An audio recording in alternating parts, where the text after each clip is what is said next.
uma significância muito grande em relação à retenção de espuma, ok? Vamos falar agora da influência do dry hopping em relação ao amargor da cerveja.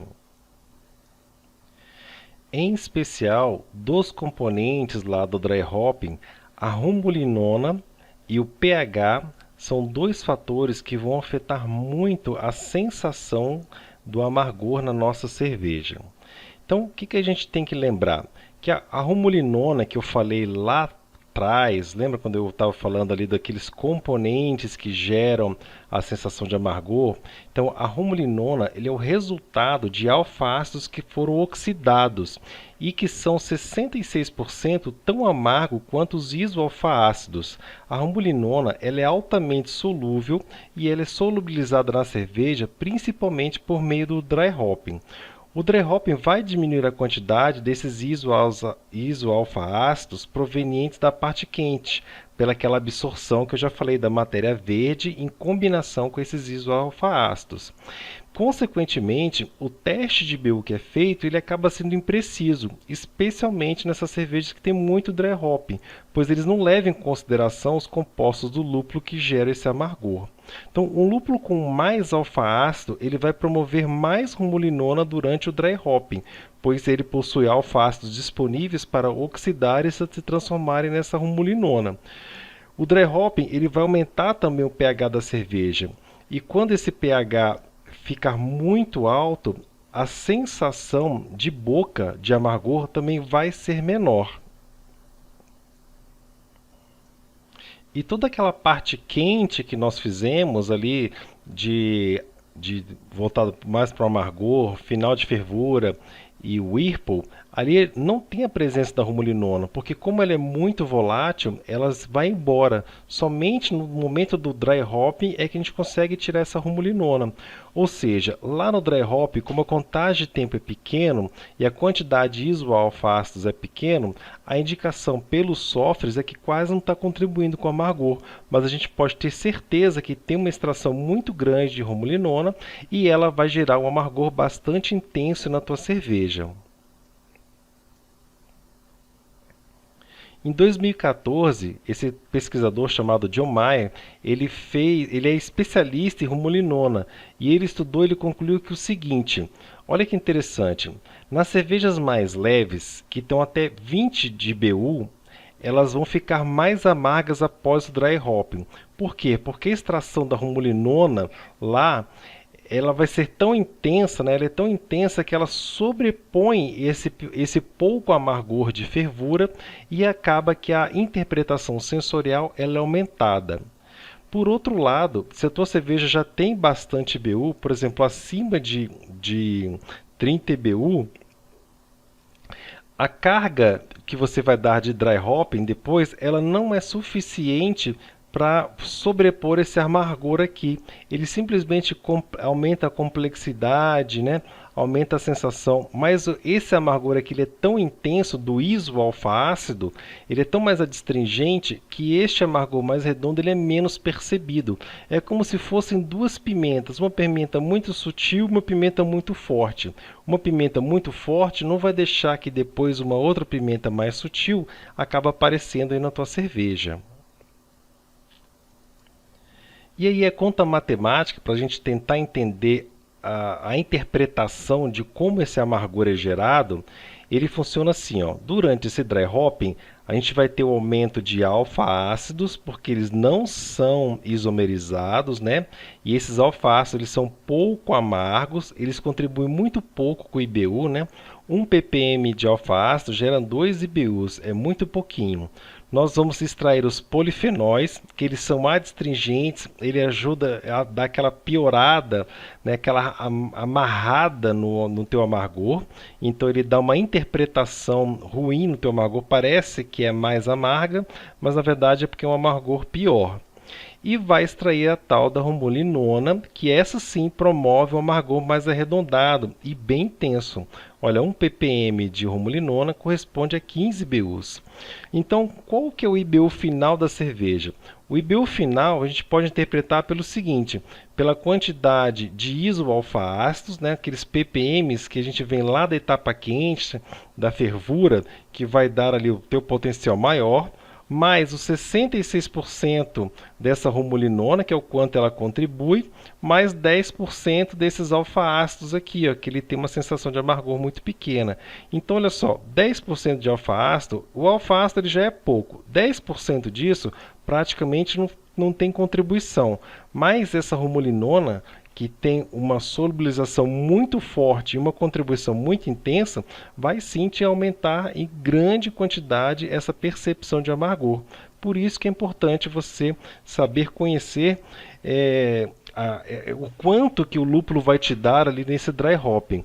O que vai acontecer? Se você fizer esses dry hoppings muito excessivos dessas NEIPAs, acaba que você vai gerar IBU demais, amargor demais e vai deixar a tua cerveja ali com uma percepção sensorial inadequada. E tem como a gente tentar inferir essa contribuição da rumulinona no lúpulo nesse amargor? Então, não existe um dado técnico dizendo quanto que o lúpulo vai liberar, porque dependendo de como você utiliza esse lúpulo, ele vai dar mais ou menos. Se você colocar ele lá no Whirlpool, como ele é mais volátil, ele vai todo embora. Se você colocar no dry hopping, como ele como ali não tem temperatura, ele vai ficar mais. E a solubilização lá no momento do dry hopping é maior. Então, tem um valor chamado índice de armazenamento do lúpulo, né, Hop Storage Index, que ele mede, na verdade, a quantidade de alfa-ácido e quanto que esses alfa-ácidos e os beta-ácidos se perdem durante o envelhecimento do lúpulo.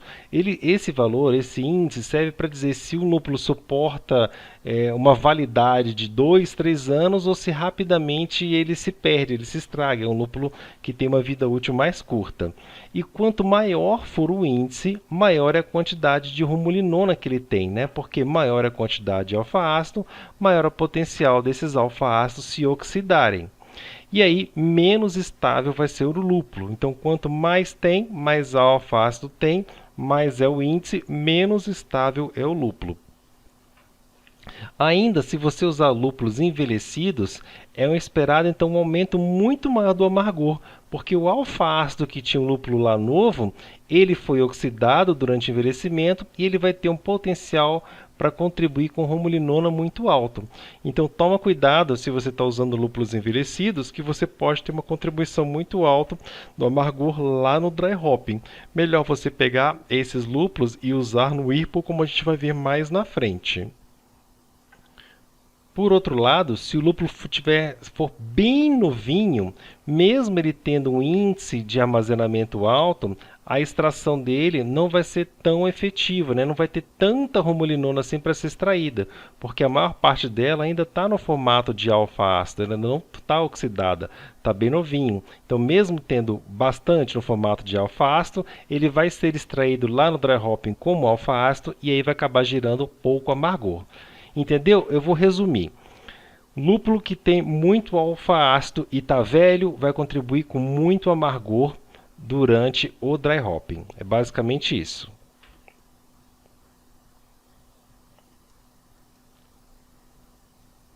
Em relação ao pH, olha que interessante.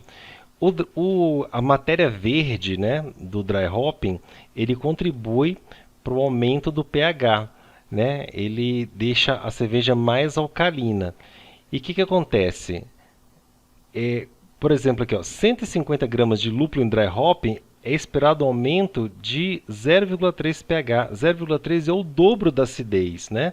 Então você está diminuindo pela metade a acidez da cerveja, está alcalinizando ela no dobro da potência. Então imagina que você colocar ali 150 gramas em um dry hopping, você vai estar diminuindo pela metade a acidez da tua cerveja. É uma consequência muito grande, né? Muita coisa. E isso pode dar um problema não só sensorial na tua cerveja, como vai mudar a sensação do amargor. Quanto mais alcalina é a cerveja, mais adstringente é o amargor, né? Pior é o amargor. Então, você tem que tomar cuidado porque o pH da cerveja ele vai ter uma influência ali final. Você pode até tentar corrigir isso via sais ou via ácidos, mas é um trabalho que você não precisa ter se você souber usar com parcimônia a quantidade de lúpulo ali do teu dry hop, né? E tem alguns lúpulos que eles são mais problemáticos, né? Vamos dizer assim, que eles são mais alcalinos, eles contribuem mais com esse aumento do pH. E aqui a gente tem uma lista deles, tá? Styrian Altora, Centennial, Willamette, Columbus, Polish Lubis, né? Alguns bem desconhecidos, Norton Brewer, esses lúpulos podem contribuir com o aumento do pH. Columbus e Centennial são os mais comuns que a gente utiliza. Então, novamente, aqui mais um motivo para a gente tentar diminuir a quantidade de lúpulos no dry hopping e puxar esses lúpulos aí para aquela etapa de Whirlpool.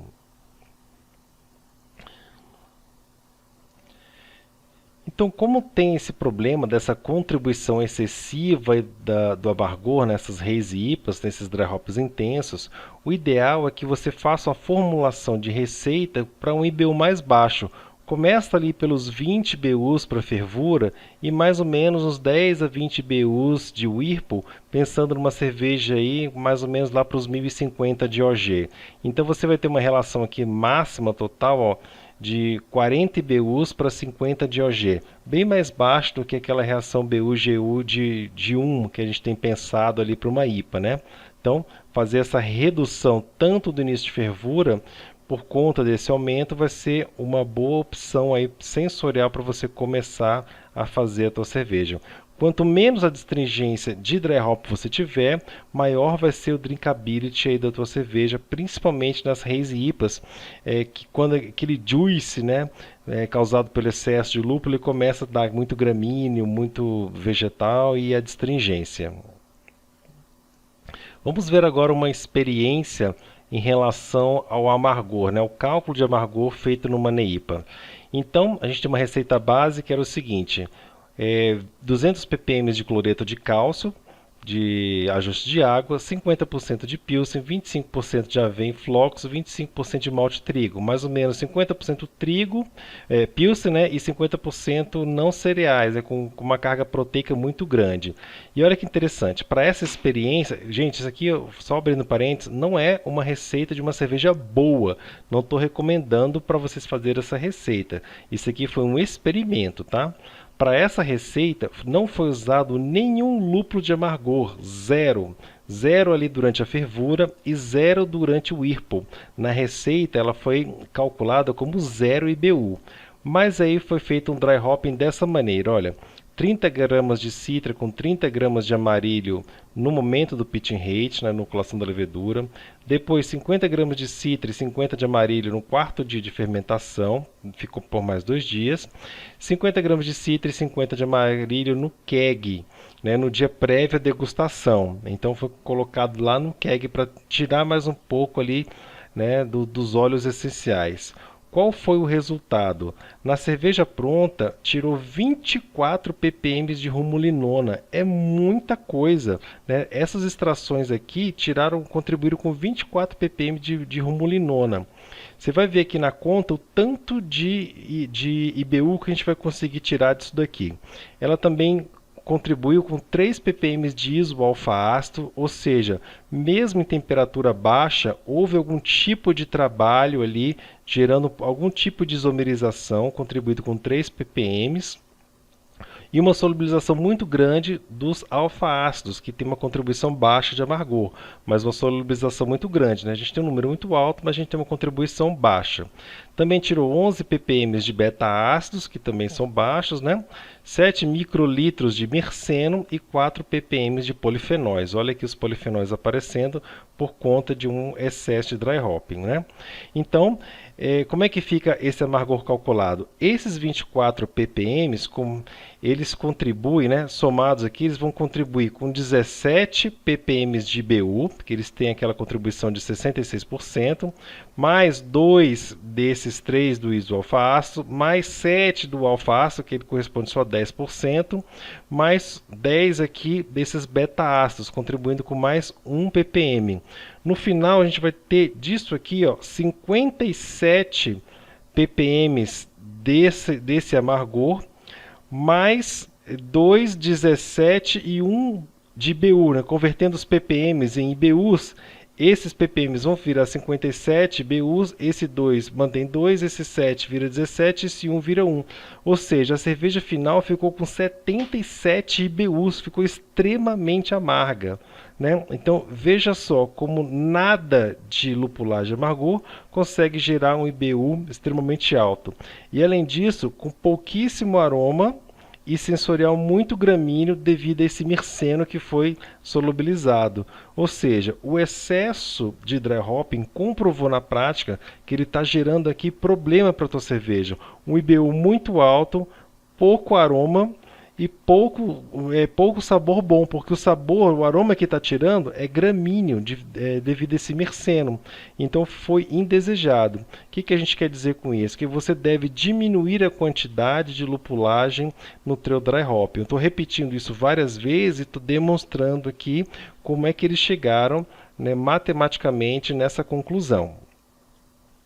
Já falamos dos processos, né? Já falamos de lupulagem de início de fervura, de final de fervura, de whirlpool e de dry hopping. Então, terminada essa parte de processo, a partir daqui a gente vai entender o que acontece dentro dos processos.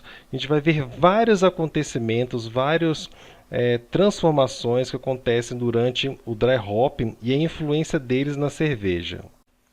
Vamos falar agora sobre uma questão denominada hop creep, que é a atividade enzimática do dry hopping. Então, olha que interessante, né? Desde já uns 40 anos atrás, foram observado que as cervejas com muito dry hopping, né, na verdade com dry hopping, sofriam de uma refermentação em garrafa baixando a FG. E descobriu que os compostos do lúpulo ele agia sobre as dextrinas que sobravam ali da mosturação, quebrando essas dextrinas e gerando açúcares fermentáveis que eram depois fermentados, né, pelas leveduras sobreviventes ali do processo de filtragem que ficavam. Mas somente a partir de 2007, com o surgimento aí de IPAs mais lupuladas, principalmente agora mais recentes, com as Hazy IPAs, é que isso se tornou-se um efeito muito mais percebido e muito mais grave.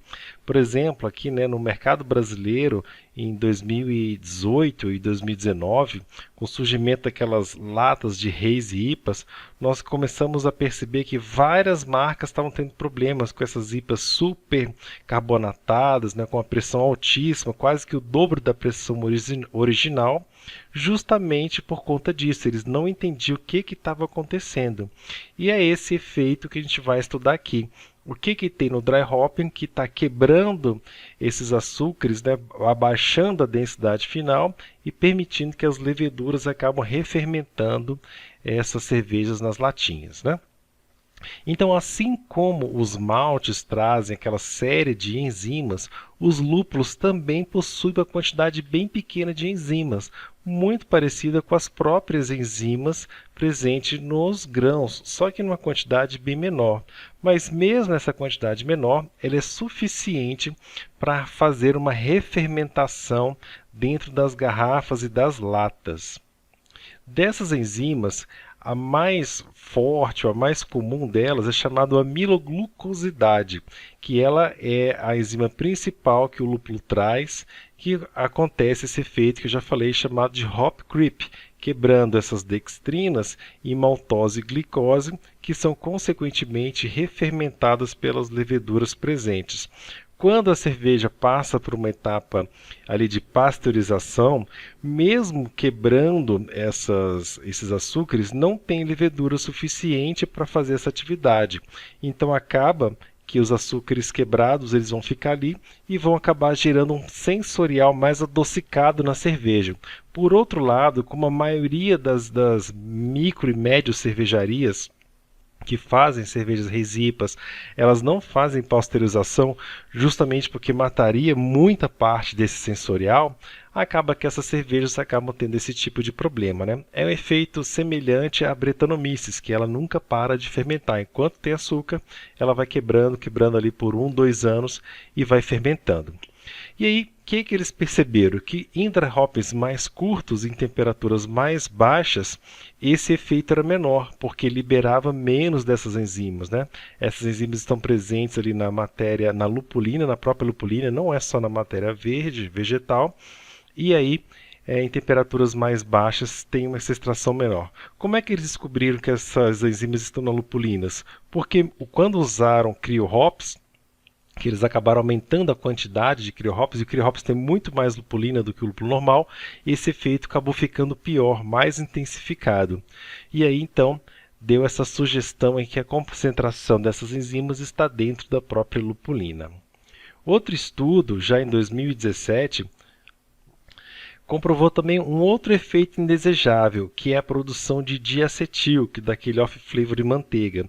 Então, essa atividade enzimática produz também diacetil.